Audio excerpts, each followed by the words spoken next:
Hello, welcome back to the Nightcap. I'm Josh Rimmer on nextsportstar.com. Joining me right now on the show, very excited to bring aboard the man, Kim Coates. You know him as Tig and Sons of Anarchy. He's also done lots of great movies, including one of my favorite hockey movies, Goon. Joining me on the line right now, Kim Coates. Kim, how's it going, buddy? Rimmer, my man, how are you, buddy? It's almost Christmas. It's the holiday time. It's almost the end of 2013. What the hell happened with this year, man? It just flew by. Oh, I know. I remember partying New Year's Eve, and yeah, it's hard to believe the year's almost done. And what a year it was again, Kim, for you. I know you've been busy. I'm finishing up the second to last season of Sons of Anarchy. What a year it was for you guys there on the show, too. Sure was. No spoilers alert if people don't know what's happening. Don't listen from here on in, but who we killed off this year and how Sutter did it and the way it all began with that really innocently sad school shooting and taking flack for that as we all thought he should. I'm not even kidding. It's such a delicate subject to deal with stuff like that, especially in America with its guns and whatnot. But the way it's come back to bite the club in the ass, the way it's come back, and the way Charlie Hunnam as Jack started to think about the club and his life and what he's been doing, and all of us really in the club, I think there was a grand scheme in that, and Kurt probably knew exactly what he was doing. But it was quite an explosive season.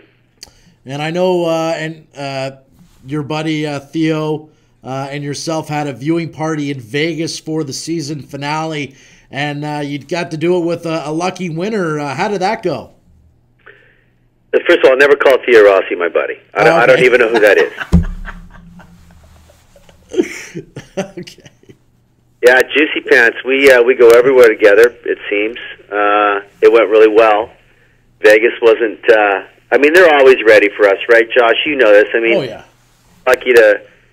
be buddies with Dana White, and we try and catch a few of the UFC fights, and now that Sons of Anarchy is such a hit, they fly us in, they have fans, they draw names, and the lucky fan, 250 people were there, dude, and we had a Q&A before, and then we showed the show, and it was 81 minutes long without commercials, and there was not a dry eye in the house anywhere when that thing was done. It was, you could just hear a pin drop. It was so palpable, the pain in all our faces, seeing the last few moments between Jax and Tara, something I'll never forget. And Theo even tweeted about Tara and what she did for her character. I should mention her real name is Maggie. Maggie Siff. What she did, how she does not receive an award for what she did, should be a crime. Yeah, listen, I mean this from the bottom of my heart. We screwed that up years and years ago. I really do believe that Sutter, he really got in the journalist's face early, and I think we should have all just kept our mouths shut and let the show grow on people. It's a violent show. It's a tough show. It's about one percenters. It's about this fictitious club called Sons of Anarchy, and it may not be for everybody, but the people who do watch, including journalists, including people of power who could nominate, they were scared off years and years ago. And, that's right. What Theo said is right. But you know what? You could say that about a few of us on that show. Yeah. Over the years. And so, Katie won a Golden Globe. That was very sweet, very happy for her. But the list goes on and on. I could name 5, 6 actors off the top of my head right now that in a world of, Mad Men or, the later Breaking Bad became a favorite. We were never a favorite with the people who nominate, and if you're not, you have no shot. So, you know what you do, Josh? You just keep doing the best work you can, and that's what Maggie did this season, and she was flat out, it's some of the most powerful television I've ever seen that last episode, and she was a huge part of it.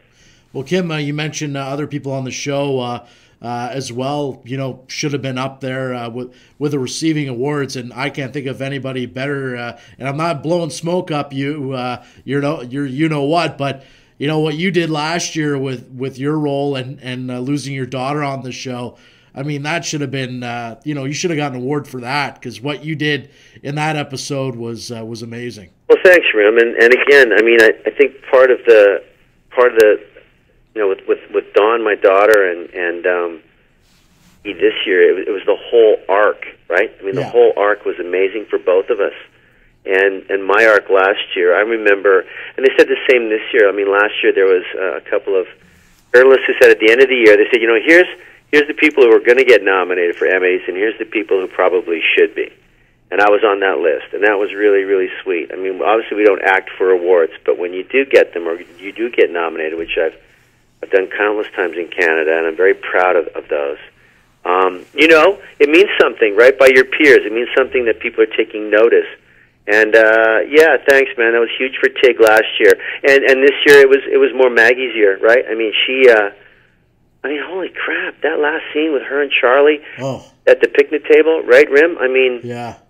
Oh my! I kept turning around to see. Are you people seeing what I'm seeing? Are you like she could be shot at any second? I thought Charlie was going to take her behind a tree. Maggie was pleading for her life at the same time, telling him how wrong he's bringing up his boys to live in a peaceful world, and Charlie heard that, Anyway, it was brilliantly directed by Kurt too. I think it's the best job he's ever done. Now, do you get to see that kind of stuff during the show, Kim, or do you only get to see it when the finished product is on the air? That's a great question. I mean, no, none of us see the final product until it's on the air, right? None of us do. At the same time, sometimes you're in those scenes, so you have a feeling for how they're going, right? You have a feeling of how they go, how they went, but none of us were around for that Maggie Charlie stuff. Even Theo and DL in the background, they don't really hear it. It's so whispered. You don't hear it. You're with the kids, you're playing, so they don't really know how it goes until you finally see it on the final product after it's been edited and the sound's been corrected, and so it's a joy to see it when it's all come together like that.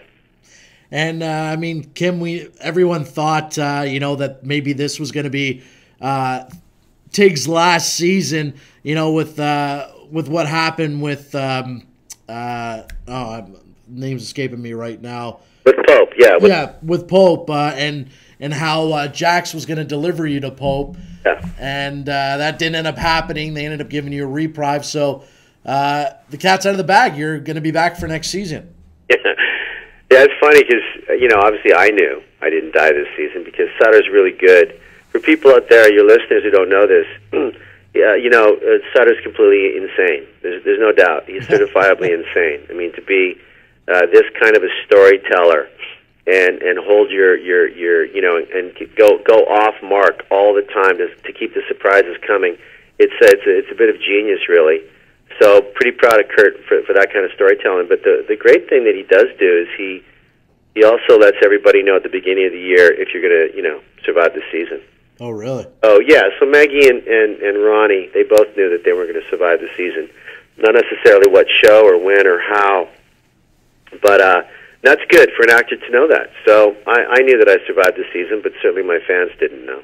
Yeah, that's awesome that he lets you know, because I have a guy on that was on The Walking Dead, Lou Temple, and he told me that their director doesn't let them know until the episode before they die. Jesus, really? That's rough, man. Yeah. They get called to the principal's office before the next episode. Well, you wouldn't know what that was like, John. Yeah, oh yeah. I spent perfect human being growing up. Kim, I'm sure it was tough losing a brother on the show this year, Ron Perlman. What's it going to be like filming season 7 without Ron? He was the best. He was the best. He was my movie star. He really was. Him and me, Tig and Clay and Tig early. The stuff that we did, the shit that we did together was monumental early, and I miss it. I miss those days. I miss those days of being a sergeant at arms, and then it all went awry. Season 4 was such an epically big but bad year for Clay, and he beating up Gemma and the stuff that he did and trying to kill Tara. You knew his days were numbered, and so I missed it, and I really thought this season, where they screwed up, in my opinion, there was no coming to Jesus moment for Clay and Tig. I think they missed that. I really do. I think the fans wanted to see it too. It just didn't happen. Clay stayed in prison way too long, and couldn't come out, and we didn't even talk. So I had to play some moments. I don't know, melancholy more than, you know, let's get it on. Let's talk about shit, you know. But I didn't get a chance to do that this season, so I'm sad about that. But Ronnie, I'll never forget his work. You know, he's on the top of my list. He's one of the best, and I hope to do many movies with him before too long. How has this season compared to previous seasons, Kim? You know, that's a loaded question, Rim. You know me really well. I'm a team player, you know. I really am a team player, and I think it's tough to write for 10 leads the way Kurt and his valiant crew, his writing crew, have to do. It's tough. But, you know, I didn't have anything this year, you know. Me, Tommy, Boone, Theo finally had some stuff at the end. It's tough to not have a lot to do, perfectly honest with you. That said, to watch Jimmy Smits and Charlie and always Katie, obviously, and Maggie had the season they had, it's exciting for them. It's exciting for the storyline for them. But you know, we've learned that if you're not part of that storyline, you really don't do a lot. So, but I'm always in it. You know me. I had some little stuff with Venus, and you know, I had a few moments here and there. So I hope season 7's a lot bigger for Tig Trager. That's really what I think. Yeah, the Harris scene was pretty funny, Kim, a couple weeks ago. Pretty funny, yeah. I didn't see it. Now, did you have a favorite part this season? You know, not really. Not really. I love playing the guy. You know, I mean, I think if you asked me that last season, season 5, it would have been that entire arc of Pope and me and Charlie and my daughter, obviously. Yes. Season, not really. I mean, Walton Goggins, I still give it up for him, her. Every time he came to set and I got to be with Venus was, it's always special for Tig, because he's so twisted and so whacked. But you know what? He's an underdog lover, man. He protects underdogs, and I love that quality about Traeger. So when Walton came to set this year, and we had a couple of scenes over a couple of episodes, that's always a highlight for me.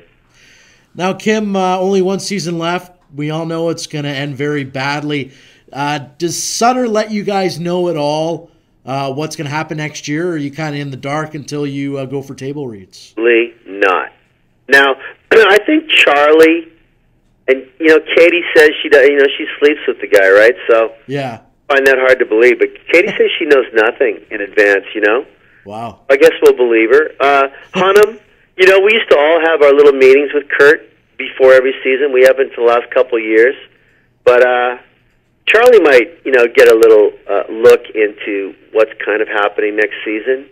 But there's no point of having a look anymore, right, Rim? Yeah. This is the last one. In fact, I hope they tell me nothing. In fact, if I die in the first episode or the last episode or the third, I hope they don't say a thing, because it doesn't matter anymore. Yeah. It's going to be rejoiced, and we're going to clap each other on the back and shed a tear and have a beer and then move on. And I can't wait to move on. That's really what I'm most excited about.